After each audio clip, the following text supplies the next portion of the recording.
A gente olha para um carro elétrico e pensa logo no futuro, né?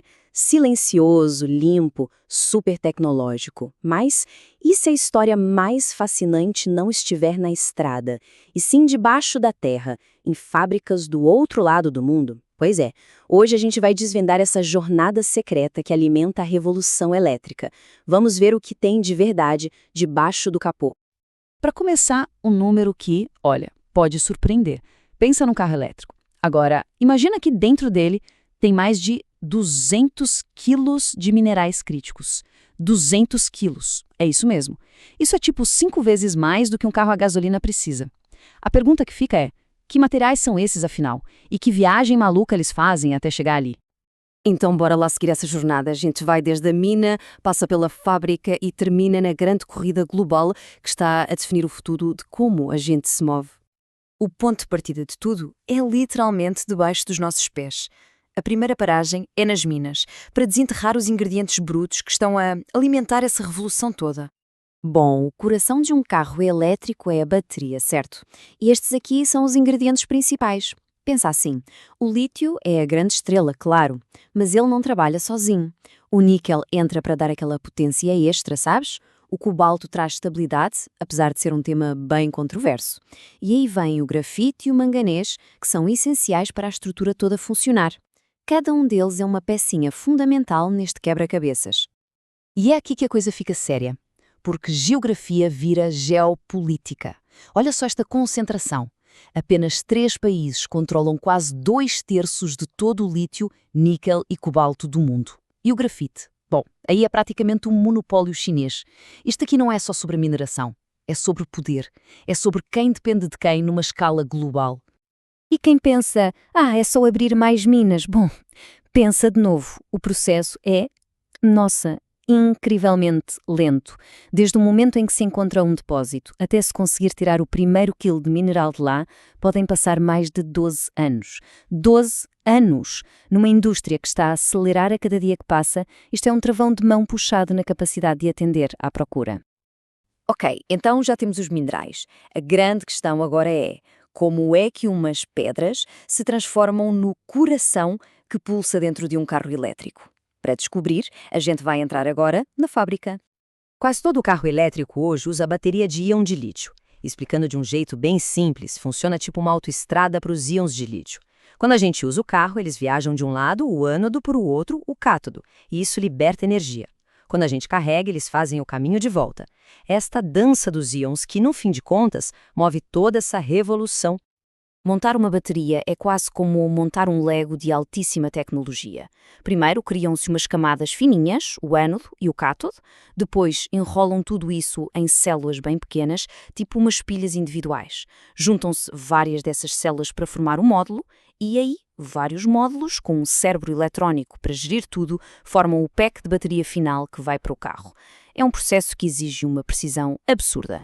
Mas olha, nem toda a bateria é igual, não. Basicamente, existem 2 receitas principais no mercado. De um lado, a NMC, que dá mais autonomia ao carro, mas é mais cara e usa aquele cobalto controverso. Do outro, a LFP. Essa é mais barata, dura mais e, o mais importante, não precisa de cobalto. A autonomia é um bocadinho menor, mas por causa de todas estas vantagens, ela está a ganhar mercado a uma velocidade incrível. E quanto tempo dura uma bateria destas? Bom, num carro, ela aguenta firme entre 8 e 15 anos. Mas o mais legal, na minha opinião, é o que acontece depois. Porque mesmo reformada do carro, ela ainda tem uns 70 a 80% da capacidade original. Isto abre a porta para uma segunda vida fantástica, tipo, sei lá, armazenar energia solar de uma casa. Incrível, né? Mas esta história toda não é só sobre tecnologia, não. É sobre poder. E agora a gente entra na arena da geopolítica, onde está a rolar uma nova corrida global pelo controle de uma indústria que vale literalmente bilhões. Pensa bem, a cadeia de produção de um carro elétrico é um quebra-cabeças mundial. Os minerais vêm de um lugar, são processados noutro. As baterias são feitas num terceiro país e o carro é montado num quarto. É um sistema todo ligado, sim, mas por isso mesmo é também super frágil. E é aqui que está o grande trunfo da Sheila. O domínio deles não é tanto na mineração, mas na etapa seguinte, a refinação. Eles processam 65% do lítio, 74% do cobalto e, agora segura esta, 100% Isso mesmo, 100% de todo o grafite para baterias do mundo. A lógica é simples. Quem controla a refinação, controla a cadeia de produção inteira. É um ponto de estrangulamento estratégico gigantesco. E esta citação aqui resume perfeitamente o dilema que a gente vive hoje. Pensa assim. De um lado, a China tem uma capacidade de produção industrial absurda e precisa de vender para o resto do mundo. Do outro lado, os países ocidentais estão a correr contra o tempo para construir as suas próprias fábricas e diminuir essa dependência. É basicamente um cabo de guerra económico e estratégico. Uma das principais armas nesta guerra comercial, tarifas. E a escalada foi, assim, vertiginosa. Nos Estados Unidos, as taxas sobre os carros elétricos chineses saltaram de 25% para, pasmem, 100%. É um sinal claríssimo de que esta competição está a aquecer, e muito. E isto leva-nos à última parte da nossa jornada, porque um carro não dura para sempre. E o que acontece com estas baterias super complexas quando chegam ao fim da vida? A resposta, e talvez a grande esperança, é fechar o círculo, é a reciclagem. E o poder da reciclagem é gigante. Usar material reciclado para fazer uma bateria nova pode cortar as emissões da produção em mais de 25%. É como criar uma mina urbana. A gente para de precisar de cavar tanto e, ao mesmo tempo, diminui radicalmente a pegada de carbono de cada carro. É uma jogada de mestre. Pois é, a jornada de um carro elétrico é muito, mas muito mais complexa do que a gente imagina.